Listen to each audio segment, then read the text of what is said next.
We begin tonight at 6 with the Peach Bowl. We're about 24 hours away now from IU and Oregon squaring off in Atlanta with a spot in the national championship game on the line. The excitement is building all across central Indiana tonight and also down south in Georgia. That's where Dom and Eli heard from coaches for the final time ahead of kickoff. And in a moment, we'll hear from Samantha Johnson, who's catching up with IU fans. But let's begin tonight our coverage with Dom and Eli breaking down tomorrow night's game. Hey, guys.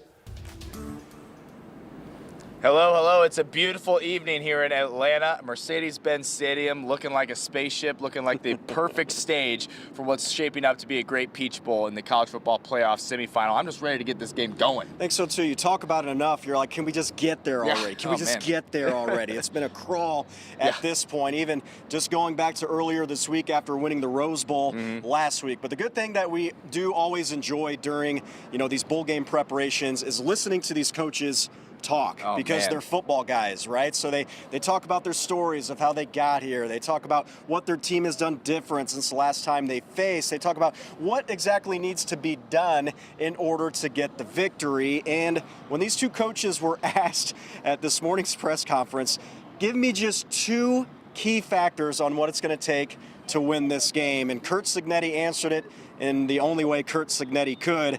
Take a listen for yourself. We talk about the same thing every single game. Line of scrimmage, run the ball, stop the run, affect the quarterback, protect the quarterback, turnover ratio. We're number one in the country.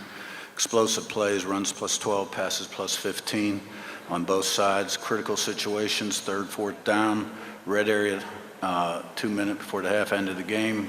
And teams has to be a win. Every game, same stuff. I should have named more. I thought we were just doing two. That was two.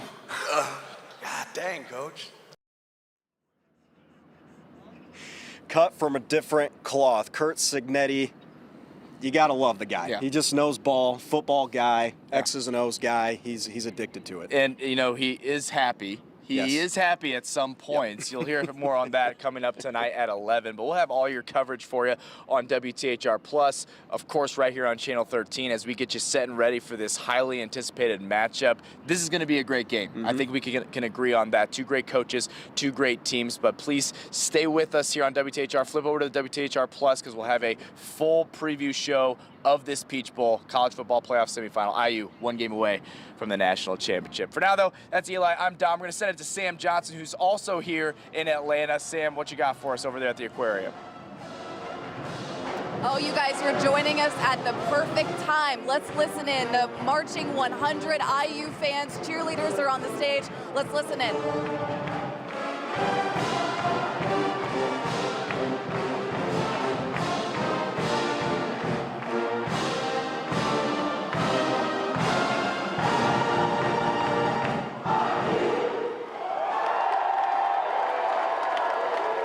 It is fan night inside the Georgia Aquarium, and the Hoosiers have absolutely taken over. The Marching 100 just taking the stage with the cheerleaders. Hoosier the Bison is also making his way through. Let's listen in one more time.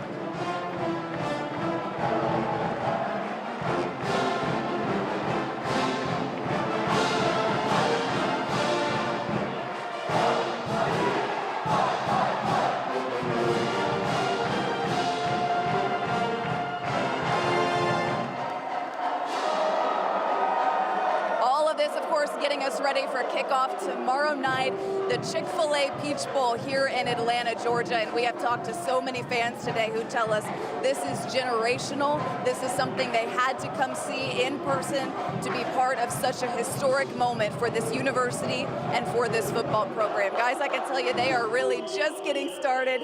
The energy is high inside the aquarium tonight. Fans are going to be partying here in Georgia tonight, so stay with us here on WTHR. Much more to come live from Atlanta. We'll see you coming up at 6:30.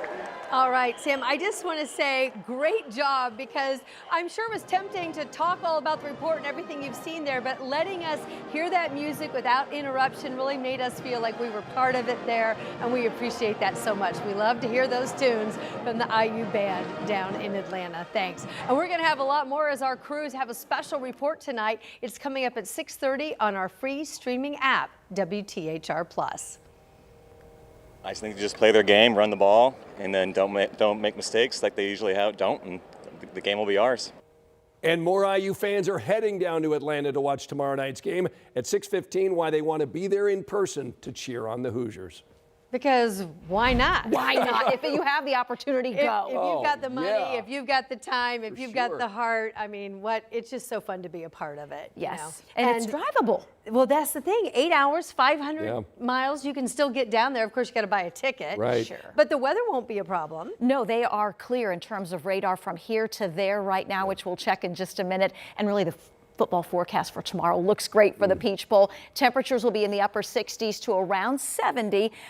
Game time temperature in the mid 60s. There will be some clouds. There will be a rain chance. But right now, thinking the heaviest rain holds off until after the game into the early part of Saturday. Mentioned radar being clear from here to there. We're into Atlanta. Radar is clear. What you see highlighted in green, those are flood watches for parts of Alabama and Tennessee. Locally, we do have a few spotty showers. Nothing very heavy right now. Keeping an eye on some steadier rain moving back into Lafayette and some steadier rain around Hartford City. Additional storms expected overnight, and the Storm Prediction Center now including the western part of the state for some strong to severe storms. I'm going to have that timeline for you in just a few minutes. All right, Angela. We'll see you in a little bit. Tonight at 6, we're following breaking news. IMPD Chief Chris Bailey is transitioning to a new role within the Joe Hogsett administration. That's the mayor of Indianapolis. And so starting February 2nd, Bailey will become the mayor's chief deputy mayor and chief of staff.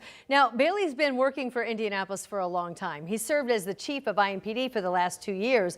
But before that, he spent nearly 3 decades with the police department. He released a statement tonight saying, in part, I look forward to serving this great city in this new way, strengthening collaboration across all agencies, supporting the incredible work of IMPD, and helping move our city forward with transparency, accountability, and a continued focus on the people we serve. You can read his entire statement right now. We've got it posted for you on WTHR.com.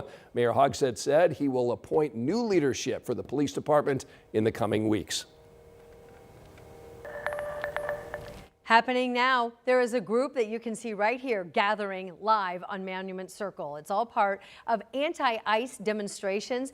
Events like this are taking place all across this country today. And they're in response to that deadly shooting yesterday in Minneapolis that involved an ICE agent. 37-year-old Renee Good died in yesterday's shooting, and we want to warn you tonight, this video you're about to see is hard to watch.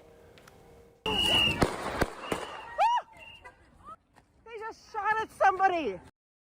This video shows the aftermath of that shooting as people confronted ICE officers. You can see the armed officers walking through this neighborhood shortly after the gunfire. Minnesota investigators say they're unable to access evidence in the case because the FBI is now leading that investigation. And here in central Indiana tonight, an 18-year-old Anderson man is now under arrest for allegedly causing a deadly crash in Madison County. Investigators say that he was driving a pickup truck along State Road 109 when he crossed the center line and then hit a Jeep head-on. That accident killed the driver, 56-year-old Nancy Staley. And what we're looking at here is the aftermath of that deadly crash. Tonight, the teen is facing preliminary charges of operating a vehicle while intoxicated, causing death, and obstruction of justice. And now to a crackdown by IMPD on speeding drivers. All of this coming after traffic enforcement stopped one driver going 72 in a posted 35. Ashton Hackman now shows us the effort tonight on the north side to get drivers going along Indianapolis streets to slow down. Officer Joe Hogsett in IMPD North District doesn't just hear speeding, he can sense it. If you've got someone who's going, 60, 70 miles an hour coming down Hoover, kind of get that visual. Neighbors on Hoover can sense it too. The speeding and is just getting worse and worse and worse. I had several neighbors mention the speeding and so forth, so finally they're doing something. Complaints from neighbors, bringing speed enforcement to the north side. This is one of several drivers caught breaking the posted 30-mile-an-hour limit. Today is not about the number of tickets. Today is not about stats. It's about keeping people safe. We will deploy our resources to enforce traffic and dangerous driving behavior. Dangerous driving getting attention from police and neighbors on the north side. In Indianapolis, Ashton Hackman, 13 News. Rain and a few storms tonight, turning much colder tomorrow. I'll have your Friday forecast and a look ahead to the weekend. And it has been a major thorn in drivers' side for months. We're going to show you that stretch of downtown that tonight is back open.